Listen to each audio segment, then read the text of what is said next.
บายดีทุกคนมื้อนี้อลิสจะมากราบพระขอพรอยู่ที่วัดเสียงทองเริ่มจากประตูทางเข้าเนาะเพิ่นก็จะมีการขายเครื่องขายข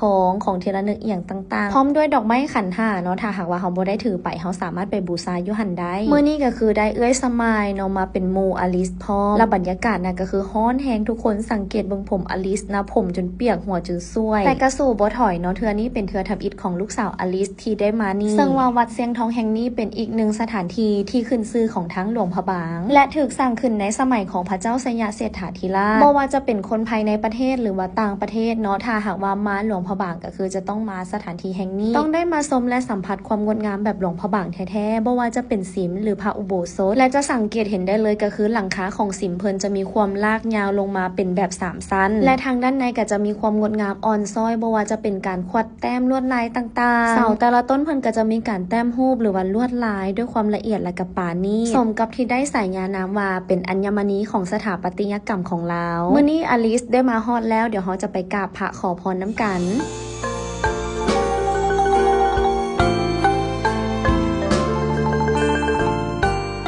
และหลังจากนั้นเราก็จะออกไปถ่ายรูปเนาะลูกสาวอลิสก็คือถึกอกถึกใจพุ่นนะมีความแบบให้ถ่ายรูปถ่ายวิดีโอมีความแบบพุ่นนะโบกไม้โบกมือแล้วเราก็จะมาถ่ายรูปอยู่ที่จุดแลนด์มาร์กเนาะเพื่อเช็คอินอยู่ที่วัดเสียงทองก็จะมีจุดที่เป็นปองเยี่ยมวังกี้นี่แล้วก็จะเป็นจุดต้นไม้บอนนี่สำหรับผู้ใดที่ว่ามาฮอดหลวงพระบางแล้วอย่าลืมมากราบพระขอพรอยู่ที่วัดเสียงทองนี้เด้อทุกคน